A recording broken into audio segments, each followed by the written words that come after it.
It all started like something out of a movie. I was 19, fresh into college, eyes wide open to the world. That's when I met James, tall, charming, with that crooked smile that made my stomach flutter. We met at a campus party in Austin, Texas.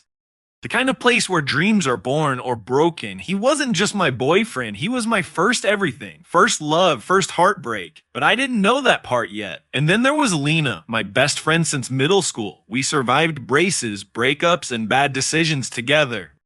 She was practically my sister. I trusted her with everything, including James. Our trio became inseparable. Movie nights, game nights, even vacations, always the three of us. People joked we were a little too close, but I laughed it off. I thought, no, I knew they would never betray me.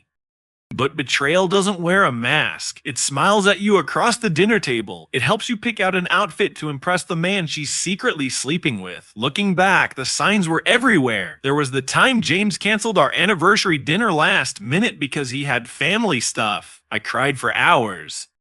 Lena brought wine and told me I deserved better. We stayed up watching sad movies and crying. I thought she was comforting me. Now I wonder if she was just feeling guilty. Or when she started texting him, "We're planning your surprise," she'd say. But the surprise was always me.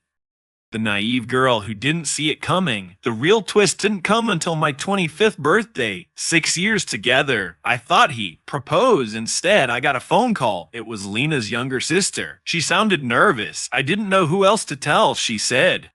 But they've been together for years. I thought you knew. Everything froze. My coffee cup slipped from my hand and shattered. So did my world. And that was just the beginning. I didn't believe it at first. Lena's sister sounded sincere, but my brain rejected it.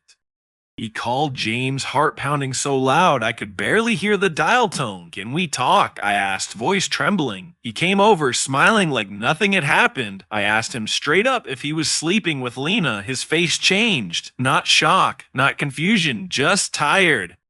Like he was relieved I finally knew. "I didn't mean for it to happen," he said. "It was complicated. You were always busy with work. She was there." I stared at him. My James, my whole world. I couldn't breathe. He went on. Like that explained it. Like that justified years of lies.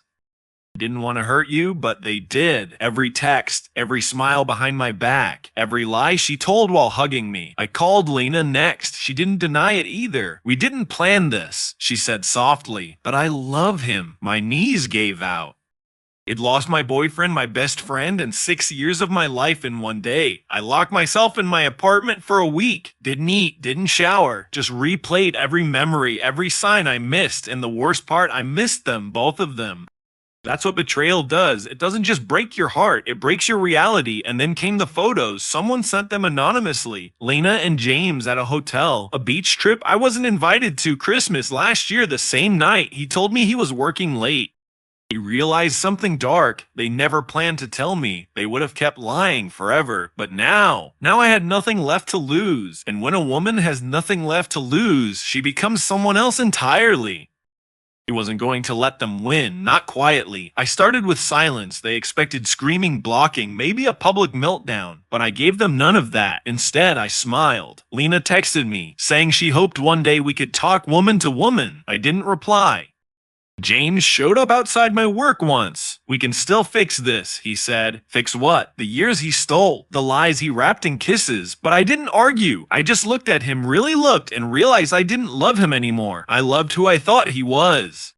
That man never existed. So I made a plan. I started therapy quietly. I rebuilt my routines. I unfollowed them on social media, not out of anger, but freedom. I focused on me, gym, journaling, sleep, real friends. Then I shared my story anonymously in a local women's forum. Thousands of women replied, strangers who saw their lives in mine. Some were still healing, others were still stuck. We weren't alone. That gave me strength, but I wasn't done. A few weeks later, I got invited to a mutual friend's engagement party.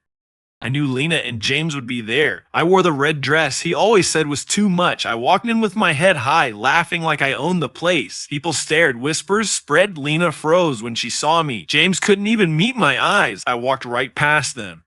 Not because I wanted revenge, but because I wanted them to feel what I felt. Invisible, replaceable, erased. They'd taken so much from me, but I took back something bigger, myself, and just when I thought it was over, I got a message that changed everything. The message came late at night. It was from an unknown number. You don't know me, but I think we've both been lied to. Attached were screenshots messages between James and another woman. Not Lena, a third one. My stomach turned. Turns out while he was cheating on me with Lena, he was also cheating on her with someone he met through work. A pattern, a predator. The woman who messaged me. Her name was Natalie. She thought she was the only one. She wasn't. We met for coffee, talked for hours. Logged, cried. It was surreal finding solidarity in someone who'd also been fooled by the same man. Natalie told me James had promised to leave Lena, just like he once promised me forever. That's when I truly understood it was never about Lena or me, it was about him. His need for control, for attention, for power. Lena didn't win. She just took my place in his game. And now she was losing too. A few days later, I got a message from Lena, just one sentence since. I'm so sorry. You were the only real friend I ever had.